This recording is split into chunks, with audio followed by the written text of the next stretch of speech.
Okay okay, ഇന്ന് ഈവനിംഗിൽ എത്തിച്ചേക്കാം. Okay. Good morning, I am Jeeva, TN ബാങ്കിലെ അസിസ്റ്റന്റ് മാനേജറാണ് ഞാൻ. ഇരിക്കൂ sir. Thank U.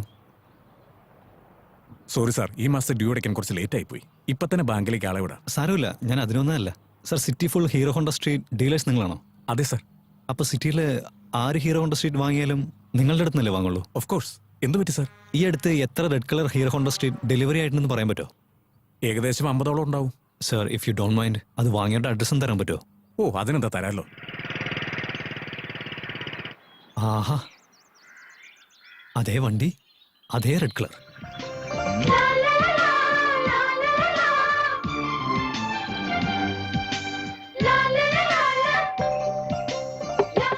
Hello, good morning madam. Hello, ഒന്ന് അകത്തേക്ക് വാ. മോൻ ഏത് നാട്ടിന്നാ വരുന്നേ? കണ്ടിട്ട് പുറത്തുള്ള ആളാണെന്ന് തോന്നുന്നു. ആ, അല്ല, നല്ല തണുത്ത വെള്ളം കുടിക്കുന്നോ അതല്ലെങ്കിൽ മോര് കുടിക്കുന്നോ? ഇല്ല വേണ്ട, അവിടെ പുറത്തൊരു ഹീറോ ഹോണ്ട സ്ട്രീറ്റ് ഇരിക്കുന്നില്ലേ, അത്. ഓ, പുറത്ത് കണ്ടായിരുന്നോ? ആ, വരുന്ന വഴി കണ്ടായിരുന്നു. ആ വണ്ടി മാത്രല്ല, ഇവിടെ കൊറേ വണ്ടികളുണ്ട്. സുലോചന,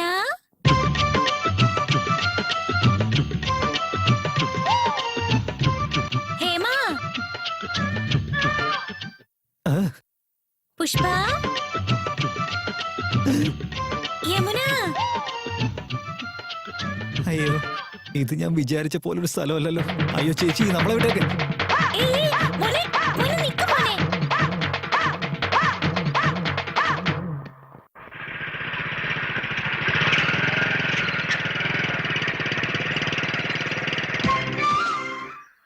അതേ റെഡ് വണ്ടി. മിസ് സൗന്ദര്യ, സൗന്ദര്യ.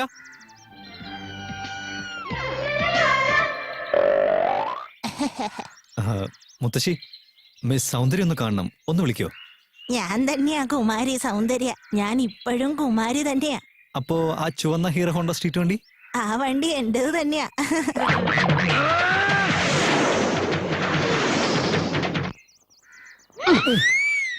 ആഹാ, അതേ റെഡ് കളർ, അതേ വണ്ടി തന്നെ.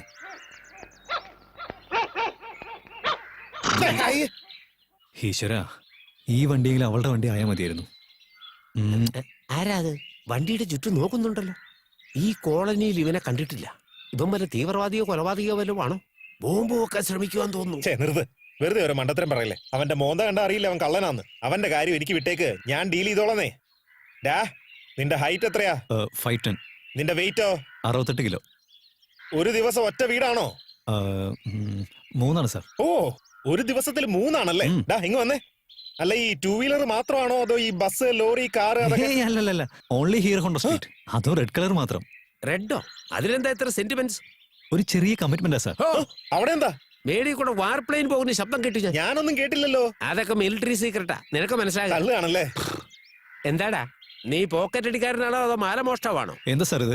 ഞാനെന്താ വല്ല കള്ളനോ റൗഡിയാണെന്നാണോ വിചാരം? സൂക്ഷിച്ച് സംസാരിക്കണം. അളന്ന് സംസാരിക്കാൻ ത്രാസും കട്ടിയും കൊണ്ടൊന്നും അല്ല ഞങ്ങൾ നടക്കുന്നേ. കള്ളന്മാരോടൊക്കെ എന്തിനാ സംസാരിക്കുന്നത്? ഫുൾ ടൈം നിന്നോട് സംസാരിക്കാൻ പറ്റും. ഒരു ചെറിയ ചേഞ്ചാ. പോലീസ് സ്റ്റേഷനിലേക്ക് വിളിച്ച് പറ. പോലീസ് ഒന്നും വേണ്ട, മിലിറ്ററിക്കാരനായ ഞാൻ വെക്കാനല്ലേ?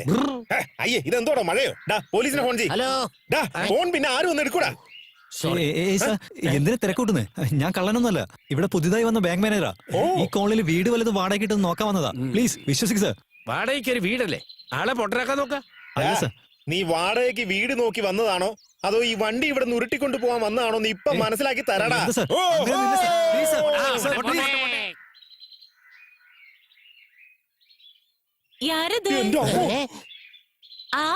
മിലിറ്ററി ബോംബെ പടത്തിൽ വരുന്ന മനീഷ കൊയ്രാളെ പോലെ കുലുങ്ങി കുലുങ്ങി വരുന്ന കണ്ടാ എന്നാ ഇന്നാ. എടാ വാടാ, ഇങ്ങ് വരാൻ. എല്ലാവരും ഒന്നാങ്കി വന്നിരിക്കുന്നു. പറക്കണോ? എന്നാ പിടിച്ചോ. ഓ, മിലിറ്ററിക്ക് കാണിക്കണമെന്നുണ്ടോ? അതൊന്നുമില്ല മോളെ, വീട്ടിലെ താഴത്തെ നില കാലിയല്ലേ, പറ്റിയൊരു പാർട്ടിയെ കൊണ്ടുവന്നാ. വാടക നിങ്ങൾ തമ്മിൽ കമ്മീഷൻ എനിക്ക് തന്നേക്കാം. അവൻ ഈ വീട്ടിൽ താമസിക്കുന്നില്ല എന്നുണ്ടെങ്കിൽ കള്ളനാന്ന് ഉറപ്പാ. ആ ചേച്ചി ഉങ്ക വീട്ടെ പറ്റി പറ. വാടക 3000 രൂപ, കറണ്ടിന് 400 രൂപ, ബാത്റൂം 100 രൂപ. ചേച്ചിയുടെ ബാത്റൂം കഴുകാൻ അവൻ 100 രൂപ തരണോ? അവരോട് ബാത്റൂം തന്നെയാ. അപ്പടിയാ. കേബിൾ ടിവിക്ക് 200 രൂപ. മൊത്തം അവളതാ. ഇഷ്ടമുണ്ടെങ്കിൽ എടുത്തുക്കോ. പിന്നെ അഡ്വാൻസ് 30,000 രൂപ. അവന്റെ വാടക വെച്ചിട്ട് പുതിയ വീട് പണിയാൻ നോക്കുകയാണോ? അയ്യോ, ഓവർ റേറ്റും ഓൾഡ് വീടും എനിക്കിതൊന്നും സെറ്റ് ആവില്ല സാറേ. ആ അപ്പൊ ഇവൻ കള്ളൻ തന്നെയാ. ഓ, ആവശ്യമില്ലാത്ത പറയരുത്. ഞാനെന്താ ആവശ്യമില്ലാത്ത പറഞ്ഞേ? എനിക്ക് വീട് ഇഷ്ടമല്ല, റെന്റും ശരിയാവില്ല. ഞാനിവിടെ നിൽക്കുന്നില്ല. ഓക്കെ, അങ്ങനെയാണെങ്കിൽ നിങ്ങള് ഈ വീട്ടിൽ വന്ന് താമസിച്ചോന്നേ. മുഴുവൻ വാടക കൊടുക്കാൻ പറ്റാതെ എന്റെ ചേട്ടൻ ഇവിടെ കഷ്ടപ്പെട്ടുകൊണ്ടിരിക്കുക.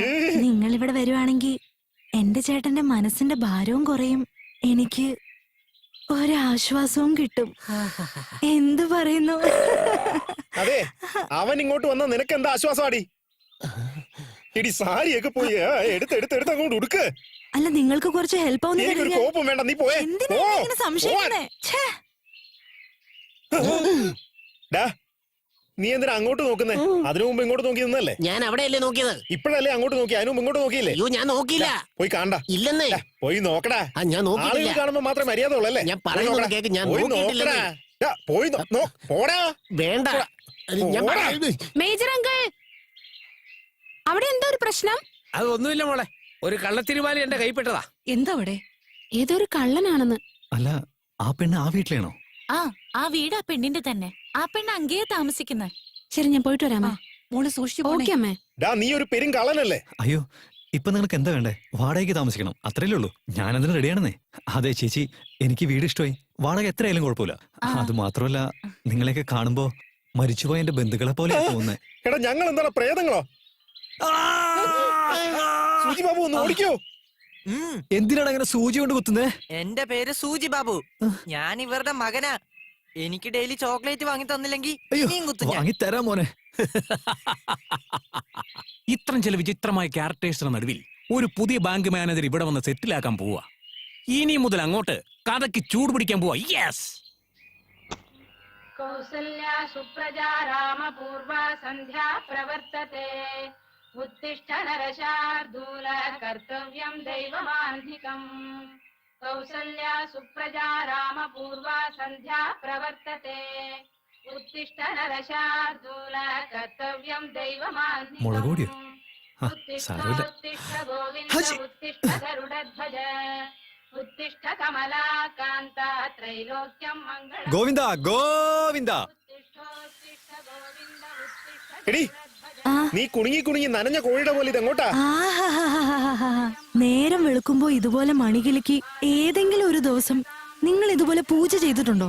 എന്തെങ്കിലും ഒരു ദിവസം പൂജ ചെയ്യാൻ അനുവദിച്ചാലല്ലേ? ഒരേ ഒരു തവണ ഞാൻ അവിടെ പോയിട്ട് പ്രാർത്ഥിച്ചു ശരി, പോ. വരട്ടെ. എടി, അകത്തേക്ക് പോടി. ഈ ഏറി പോ. മനുഷ്യൻ ഒന്നിനും സമ്മതിക്കത്തില്ലല്ലോ. പുതിയ ആ ചെറുക്കം വന്ന് ഈ കോളനി മുഴുവൻ കുട്ടിച്ചോറാക്കുമെന്നാണല്ലോ തോന്നുന്നേ. എനിക്ക് എന്നും കാലത്ത് ഗായത്രി മന്ത്രവും സുപ്രഭാതവും കേട്ട് പ്രാർത്ഥിക്കുന്ന ഒരു ശീലമുണ്ടേ. അതിൽ ബുദ്ധിമുട്ടെന്തെങ്കിലും? അയ്യോ, അതൊന്നും പ്രശ്നയില്ലേ. ഗോവിന്ദം ഭജ ഗോവിന്ദം, ഗോവിന്ദ ഗോവിന്ദ. എന്റെ പഴനിയാണ്ടവാ, എന്നാ ഒരു ഭക്തി. ഈ ചെറുക്കനുക്ക് എന്റെ തങ്കച്ചി ഓമനെ കല്യാണം കഴിപ്പിച്ചു കൊടുത്താ എത്ര നല്ലായിരിക്കും. ഗോവിന്ദ ഗോവിന്ദ ഗോവിന്ദ ഗോ ഗോ ഗോ. ശോ, മിണ്ടായിരിക്കടാ, അടങ്ങിയിരി. ഈ വീട്ടിൽ ആരുമില്ലേ? വാ മോനെ, ഇരിക്കെ. സാരമില്ലമ്മേ, പൂജ കഴിഞ്ഞ് ഗായത്രി മന്ത്രം ചൊല്ലുന്നത് വരെ ഇരിക്കാൻ പാടില്ലെന്ന് സാമവേദത്തിൽ പറഞ്ഞിട്ടുണ്ട്.